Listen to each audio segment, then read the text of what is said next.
Primeiramente, gostaria de agradecer o convite e diria que é uma honra, é um privilégio poder estar aqui e compartilhar conhecimentos com profissionais que admiro muito. Digo isso realmente do coração, porque são profissionais que dão o seu melhor, o seu máximo para socorrer pessoas, pacientes, vítimas e dão o seu máximo, realmente o seu melhor. Por isso, para ser útil, escolhi esse tema: primeiro socorro para salvar vidas, menos transfusões. O tema é esse mesmo, primeiro socorro para salvar vidas, menos transfusões. Então, meu nome é Antônio Alceu dos Santos, sou médico especialista em cardiologia pela Sociedade Brasileira de Cardiologia, Associação Médica Brasileira. Trabalho no Hospital Beneficência Portuguesa de São Paulo e também no Hospital Vaz Monteiro, Lavras. Há pelo menos 15 anos, estudo, escrevo e publico assuntos com relação a esse tema, em medicina não transfusional. Não tenho conflito de interesse com relação a esse assunto. Primeiramente, vamos dizer o que a Organização Mundial de Saúde nos ensina e nos orienta. Desde 1999, a Organização Mundial de Saúde tem se preocupado com esse assunto. Por quê? Porque a anemia ela é um problema de saúde pública. Por que nós dizemos isso? Porque há pelo menos 2 bilhões de pessoas anêmicas hoje no mundo. E a metade desses, ou seja, 50% dessas pessoas com anemia, é por deficiência de ferro. Então, a anemia é um problema de saúde pública. Em 2010, nosso colega publicou esse artigo dizendo que praticamente 1/3 da população mundial tem prevalência de anemia, ou seja, a prevalência global de anemia no mundo é quase 1/3 da população mundial. Por isso, é um assunto que nos interessa e vai ser importante para essa aula. Já é um fato de todos nós, de conhecimento científico, que paciente com anemia, ele tem mais risco de mortalidade. Isso uma pesquisa publicada pelo nosso colega Alexander, ele deixou bem claro que pacientes com níveis muito baixos de hemoglobina, ele tem maior risco de mortalidade. Se ele chega a um patamar, um nível de hemoglobina de 3 a 4, que é um nível extremamente baixo, esses nossos pacientes têm uma chance de praticamente quase 50 de mortalidade. Então, o paciente com anemia, ele tem maior risco de mortalidade. Mas também já é um fato de conhecimento na literatura mundial que o paciente que recebe transfusão de sangue, ele tem mais riscos, inclusive de mortalidade. E nós tivemos o privilégio de estudar isso em cerca de quase 2.000 pacientes submetidos à cirurgia cardíaca, onde nós verificamos que quanto mais bolsas de sangue esse paciente recebe, quanto maior o número de unidades de concentrado de hemácias transfundida, maior é a probabilidade desses pacientes ir a óbito. Isso também já é um fato. Quanto mais sangue se dá, quanto mais sangue o paciente recebe numa transfusão, maior esse índice de mortalidade. Nós estudamos um número expressivo de quase 2.000 pacientes submetidos à cirurgia cardíaca. Essa outra colega nossa, brasileira também, demonstrou isso num estudo brilhante no INCOR, demonstrando que foi publicado também numa revista de grande circulação internacional, em 2010, também demonstrando isso. Quanto mais sangue se dá, quanto maior o número de bolsas de sangue que o paciente recebe, maior é a probabilidade desses pacientes virem a falecer, a óbito. Esse outro colega também, na revista Anesthesiology, em 2016, mostrando que é uma curva linear. Quanto mais sangue se transfunde, maior é a mortalidade. Então, e agora? Se o paciente está com anemia, ele pode falecer, maior risco de mortalidade. Mas se esse paciente também recebe transfusão de sangue para tratar essa anemia, ele também tem maior risco de mortalidade. Vamos ver o que a Organização Mundial de Saúde nos orienta, também preocupado com a segurança do sangue. Lá em 1999, a Organização Mundial de Saúde já dizia: reduz a necessidade de transfusões. Reduz a necessidade de transfusões. Por que ela diz isso? Porque transfusões de sangue tem o potencial de levar a complicações agudas ou de efeito retardado, ou seja, a longo prazo, efeito crônico. E a utilização de alternativas simples à transfusão são mais seguras e custo-efetiva. Então, a Organização Mundial de Saúde está me dizendo para reduzir as transfusões de sangue e tratar essa anemia com as alternativas, com as estratégias que nós vamos mencionar. Mas será que é só a Organização Mundial de Saúde? Não, a própria mídia hoje, principalmente no Brasil, já tem se preocupado com isso também. No mundo inteiro já é um fato, já é realidade essa preocupação. Por isso, vários artigos publicados em inglês mencionando várias estratégias e essa preocupação com a segurança do sangue. Publicado na revista Época em 2011, Menos Sangue, por favor. Esse era o tema, era o título da matéria. Depois de um estudo publicado, um estudo com evidência científica de que as transfusões de sangue realmente podem prejudicar o meu paciente. E agora, como fazer isso? Como tratar? Já que o paciente com anemia ele tem mais risco de mortalidade e o paciente também recebendo transfusões de sangue tem maior risco de mortalidade. Ou seja, é o que nós vamos fazer, aí que entra talvez o papel do profissional do SAMU, que ele vai ajudar a conservar o sangue do próprio paciente. É isso que o objetivo dessa aula, ajudar o paciente que está ali traumatizado, cuidando do próprio sangue dele. É o que a Organização Mundial de Saúde, numa reunião em 2018, ou seja, o ano passado recente, menciona. Também o uso clínico do sangue. A necessidade de transfusão pode ser evitada por prevenção, diagnóstico e tratamento da anemia e das condições que causam anemia. Então é isso que nós vamos tentar ajudar para tratar a anemia lá no começo, quando ela estiver no momento de sangramento. Correção da anemia e reposição dos estoques depletados de ferro. Já se o paciente está com um trauma, hemorragia, perdendo sangue, talvez já desde o começo já tratar essa anemia com ferro e outras medicações que a gente vai mencionar mais para frente. E mais uma vez, a Organização Mundial de Saúde deixa bem claro que o uso de alternativas simples à transfusão, tais como fluidos, reposição de intravenosos, são mais seguros e menos caros que as transfusões de sangue. É por isso que em 2014, diante de todas essas situações, estudando e também publicando artigos, nós reunimos nesse artigo científico publicado numa das principais revistas brasileiras, diria a principal revista brasileira de cirurgia cardíaca em 2014, esse artigo de nossa autoria, junto com outros colegas, dando evidências, reunindo todas as estratégias clínicas e cirúrgicas para se evitar uma transfusão de sangue. Então, aqui na página 610 desse artigo, traz essa tabela, onde que aqui reúne as principais estratégias clínicas e cirúrgicas com o objetivo de se evitar uma transfusão de sangue, estratégias eficazes. Mas vamos falar do que importa aqui, é isso que é o objetivo que eu vim aqui para ajudar, para amenizar esse fator hemorragia que gera no final anemia.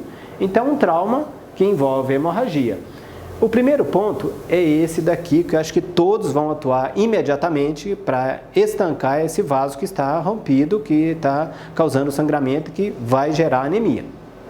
O básico é o que todos já fazem, né? Compressas e torniquete, tudo isso para se evitar a maior perda de sangue. Isso já é um fato e já é realidade no meio desses profissionais que tanto admiro. Mas algo simples também aqui, que no artigo já menciona isso, acho que é por isso que a gente quer deixar bem claro, que o paciente que traumatizado, se ele for um paciente hipertenso, ele jamais pode ficar nessa condição, porque quanto maior a pressão, maior é a pressão de vazamento, então esse paciente vai perder mais sangue. Então, aferir a pressão desse paciente, pressão arterial, e deixar esse paciente pelo menos normotenso. O ideal talvez é hipotenso, porque com isso o sangramento, a hemorragia vai ser menos. Uma pressão arterial média de 50 a 65 ou então no máximo 80 a 90. Isso com certeza vai evitar maiores hemorragia, então maiores sangramento. Se ele tiver hipertenso, alguma medicação que a gente pode usar para corrigir essa hipertensão arterial. Algo simples também, que já tem feito, a gente já sabe, que é a reposição de líquido para manter a normavolemia. Normalmente com Ringer, é o que é o básico que faz, ou então com soro fisiológico mesmo. Mas no artigo a gente viu que as evidências deixam bem claro para um paciente que está sangrando muito, a média que a gente calcula é 3 ml de cristalóide, ou um Ringer, ou um soro fisiológico, para 1 ml de sangue perdido. Isso é a regra básica. Então, isso é tão importante? Sim. Por quê? Porque o paciente que está sangrando, ele vai perder sangue. Mas se a gente hemodilui, ele vai perder sangue, mas é um sangue mais hemodiluído. Então, não é o sangue real dele. A hora que parar o sangramento, com certeza ele vai ter menos, um sangue mais concentrado. Isso é benéfico para o paciente, vai evitar transfusões no futuro. Agora, algo que talvez não seja rotina em entre todos os profissionais, mas já começar a tratar essa hemorragia desde o começo. E aqui o que a gente chama a atenção é o uso do ácido tranexâmico, que é o famoso Transamin. Aqui tem uma dose que nesse artigo menciona 25 mg por quilo em cirurgia cardíaca, mas podemos usar mais. Aqui é uma meta-análise do ácido tranexâmico em pacientes submetidos à cirurgia e com sangramento. Para falar da importância do ácido tranexâmico em sangramento, foi feito um estudo, uma meta-análise, onde que foi pesquisado mais de 129 estudos, envolvendo mais de 10 mil pacientes que submetidos a cirurgias. E o que ficou de evidência? Provado que o ácido tranexâmico reduz, sim, as transfusões de sangue em cirurgias gerais. Então, o ácido tranexâmico realmente é uma medicação hemostático muito seguro e eficaz para reduzir transfusões de sangue. Aqui, para deixar evidente que as dosagens podem ser até um pouquinho mais altas do que as vezes habituais que a gente tem acostumado usar. Essa dosagem pode chegar de 50 a 150 mg por quilo.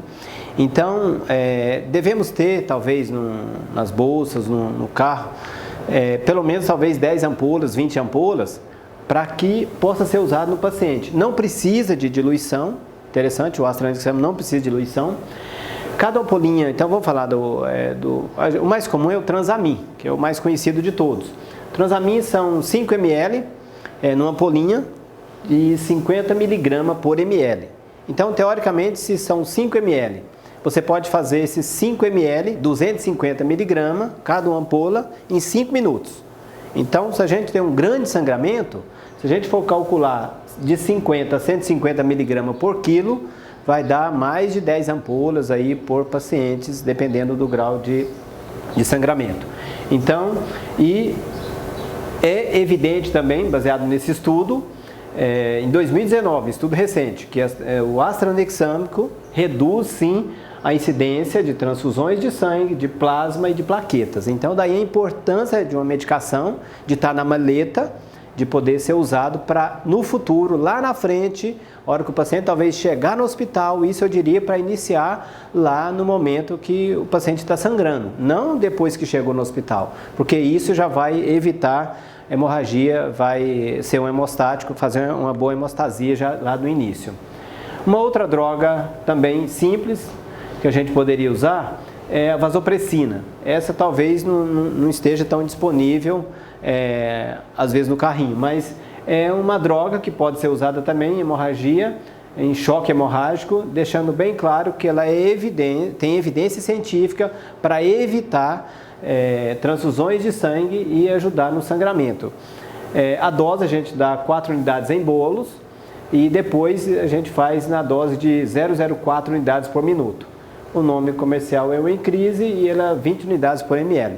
Então, às vezes, uma medicação simples, um hemostático sistêmico que pode já usar também ali no momento de atendimento, já no primeiro atendimento do paciente. Uma outra medicação que essa melhora a atividade dos fatores de coagulação. A gente usa muito em cirurgia cardíaca, é o DDAVP ou desmopressina. É uma medicação basicamente comum, barata, mas é muito eficaz também para reduzir sangramento. Então, mais uma droga no primeiro atendimento desse paciente ali politraumatizado com hemorragia. Uma outra medicação, essa é tópica, é lâmina de hemostato de celulose oxidada. Então, além do torniquete, além das compressas, isso dependendo do local, é uma medicação um pouquinho mais cara, mas quem sabe no futuro a gente possa já pensar em usar essa medicação, que é uma lâmina que você coloca, como se fosse uma gazezinha, você coloca em cima ali, já vai ajudar, principalmente em feridas abertas, de abdômen, ajuda muito a estancar, parar a hemorragia. Isso aqui talvez para o futuro. Nos Estados Unidos isso já é uma realidade, a recuperação sanguínea intraoperatória, ou seja, uma autotransfusão. Trata-se de uma máquina que recupera aquele sangue ali perdido, então chegou, o paciente está sangrando, essa máquina, conforme o outro slide, ela recupera o sangue, é um coletor, como se fosse realmente um aspirador. que aspira aquele sangue que está sendo perdido, que seria levado para a lata de lixo, ou numa gaze, ou então numa compressa.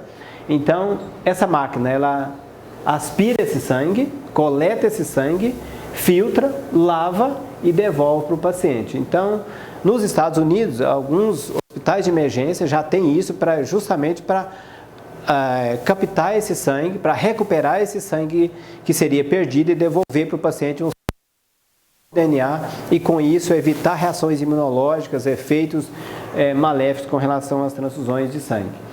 Isso é uma evidência que nós temos que realmente funciona. Essa máquina, o Cell Saver, é uma alternativa à transfusão de sangue halogênico em pacientes traumatizados. Então, isso é uma realidade em alguns países mais desenvolvidos. A gente espera que no futuro também possa chegar aqui em nosso país. Isso aqui praticamente é quando o paciente chega no hospital, mas é bom mencionar isso, só para ficar bem documentado, que o paciente tolera anemia. O médico ele tem que estar ciente que o paciente também tolera anemia e ele tem que cooperar com isso. Essa cooperação já é desde o início, já com os profissionais da área de saúde, do primeiro atendimento. Esse é um artigo que nós publicamos numa revista internacional em 2016, deixando bem claro que o paciente ele chegou a 2,9 de hemoglobina e conseguimos tratar esse paciente com as estratégias clínicas e cirúrgicas, evitando assim uma transfusão de sangue. Então, o ser humano ele tolera sim anemia. O médico, os profissionais, devem cooperar com isso para que ele possa sair desse quadro de anemia, evitando a transfusão de sangue, que é um desejo da Organização Mundial de Saúde. Um artigo publicado em 2004, numa revista também internacional, que uma estratégia restritiva de transfusão de hemácia é segura em pacientes com trauma múltiplo. Uma outra coisa interessante, algo que também temos várias evidências científicas, é o fato da ventilação mecânica no paciente com anemia. Alguns têm a ideia de que quando se faz uma transfusão de sangue é para melhorar a oxigenação tecidual. É isso que a ventilação mecânica promove, quer seja ela invasiva ou não invasiva. Então, ventilar o paciente com uma alta fração de oxigênio, ou seja, melhorar a oxigenoterapia desse paciente, vai facilitar com que o transporte de glóbulos vermelhos, mesmo ele no estado de anemia, vai ser eficiente, evitando hipóxia tecidual e, consequentemente, outras complicações. Agora, vamos falar um pouquinho do tratamento da anemia.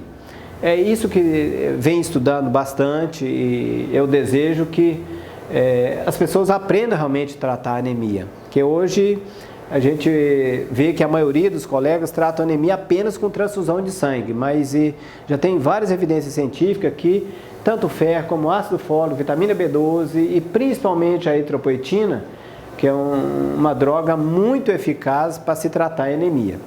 E é por isso que desenvolvemos recentemente, isso é um protocolo que criamos juntamente com 2 outras hematologias, então tem embasamento científico até de outras colegas da área, tratamento de anemia e diretrizes para terapia com eritropoetina.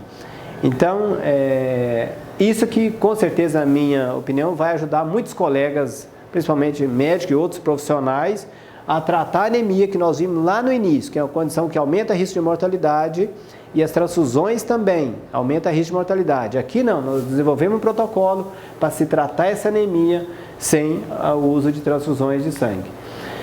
Como o nosso foco é trauma, nesse protocolo que desenvolvemos, ele atende todos os tipos de anemia, todos os tipos. Então, ele é eficiente para toda e qualquer situação que envolva anemia. Então, desde ali, talvez uma enfermeira ou um paramédico já vai saber até o tipo de anemia e poder tratar. Mas vamos focar, então, na anemia pós-trauma. Aqui é que a maioria, às vezes, dos colegas tem pouco conhecimento, porque a maioria dos artigos mencionando isso são em inglês. Então, mas fizemos uma pesquisa, uma busca na literatura e vimos que quando o paciente politraumatizado com hemoglobina abaixo de 10, nós já podemos de início, Esse paciente chegou no hospital, já podemos dar essa dose de 600 unidades por quilo, ou seja, 40 mil. Tem uma medicação que ela já vem já nessa dosagem apropriada, 40 mil unidades, que é o Eprex. Então, por isso que, às vezes, se tiver disponível no hospital, já pode até fazer essa ampolinha subcutânea, algo simples, já faz essa. Se não tiver outra, como é o Emax, nós podemos fazer essa outra maneira, ou seja, na dosagem de 300 unidades por quilo dia, via subcutâneo EV, até chegar a 10 doses, então talvez corrigir essa situação de anemia do paciente. Então, ou você faz 600 unidades por quilo por semana, ou então 300 unidades por quilo dia via subcutâneo, se o paciente tiver num grau maior de anemia. Então, isso é um protocolo que desenvolvemos, que temos certeza que vai ajudar muito os colegas médicos a tratar uma anemia pós-trauma sem utilização de transfusão de sangue. Esse é um artigo publicado numa revista de grande circulação também mundial, em 2017, deixando bem claro que o que nós mencionamos, que é a administração de agentes estimuladores da eritropoiese, no caso a eritropoetina, em pacientes após trauma, é que nós estamos focados aqui, traumatizado com hemorragia, está associado a uma melhora significativa na mortalidade. Notaram? Então, por isso, o foco de tratar essa anemia, evitando as transfusões de sangue. Por isso, o título da aula, menos transfusões. Por quê? Porque o paciente menos transfundido, ele permanece em média 25% dentro do hospital. Isso numa das principais revistas relacionadas às transfusões, que é na Transfusion de 2010. Então, o paciente não transfundido, ele fica menos tempo no hospital.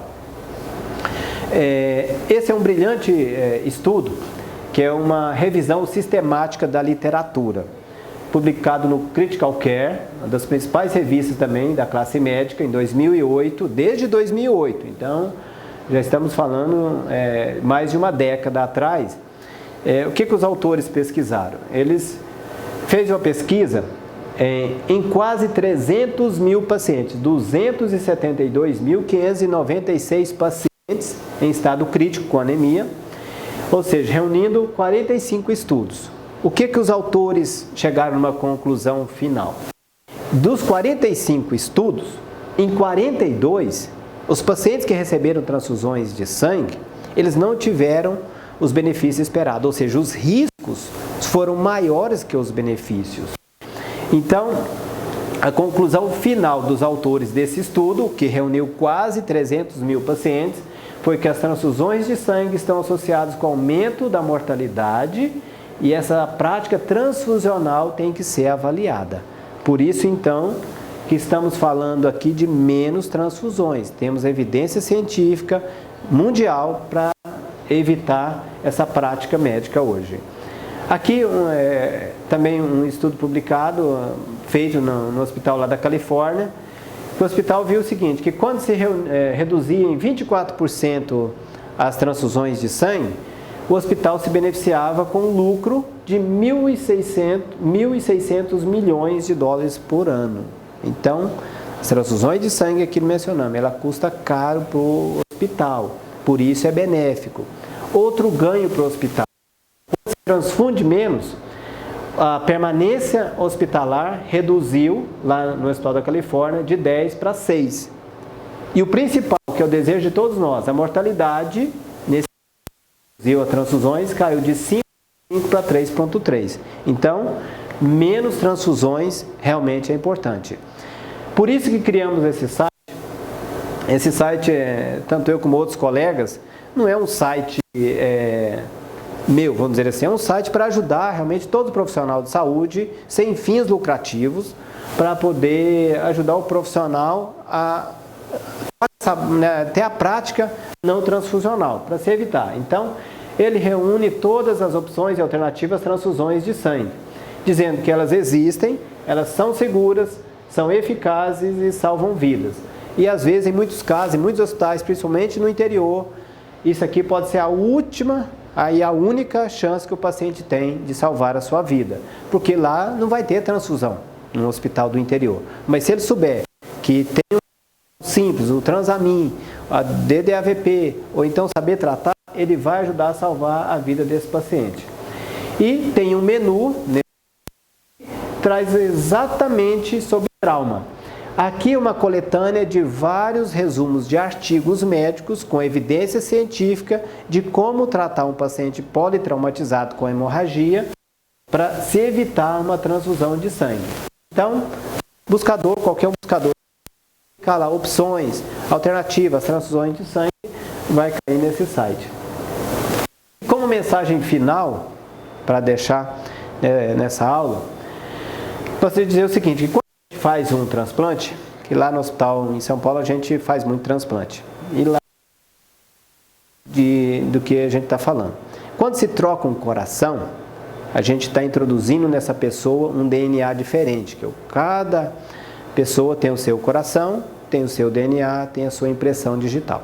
É por isso que quando se troca um coração, a gente tem que usar imunossupressor, alguma droga para evitar a rejeição, porque são DNA diferentes. Quando a gente faz uma transfusão de sangue, na realidade é um transplante de líquido. Estamos introduzindo nesse paciente um corpo estranho. E com isso, vem os seus riscos também. Não é à toa, não é por nada, que você, ao receber um transplante de sangue, ou seja, uma transfusão de sangue, você tem que assinar um termo autorizando, estando ciente de todos esses riscos relacionados à transfusão. Ninguém recebe uma transfusão em sã consciência sem assinar uma autorização. Ali você está assinando que tem os riscos de contaminação por infecções, HIV, hepatite C, hepatite B, doença de Chagas, mesmo que seja mínima, mas tem essa chance. A chance de ter um ataque cardíaco, ou seja, um infarto, um derrame cerebral, um AVC, arritmias cardíacas, até mesmo tem estudos demonstrando que aumenta a incidência de câncer na pessoa quando se transfunde muito. Mas o principal que nós estamos preocupados, e que a literatura mundial está preocupada, é com o aumento do risco da mortalidade. E isso está lá. Então, quando se transfunde, você tem que autorizar. Então, por isso que nós mencionamos no início o tema da aula. Primeiro socorro para salvar vida, menos transfusões. Por favor, porque quando se faz isso, você está ajudando a salvar vida. Então, o primeiro socorro para esses profissionais, que admiro muito, talvez seja atuar lá no início, bem no primeiro atendimento, quer com as medicações, com as medidas já tradicionais, para se evitar lá no hospital, lá na frente, depois de 10 dias, uma transfusão de sangue que, consequentemente, pode gerar outras consequências futuras para esses pacientes. Era isso que eu tinha para falar. Agradecemos mais uma vez o privilégio de estar aqui e poder compartilhar esses conhecimentos.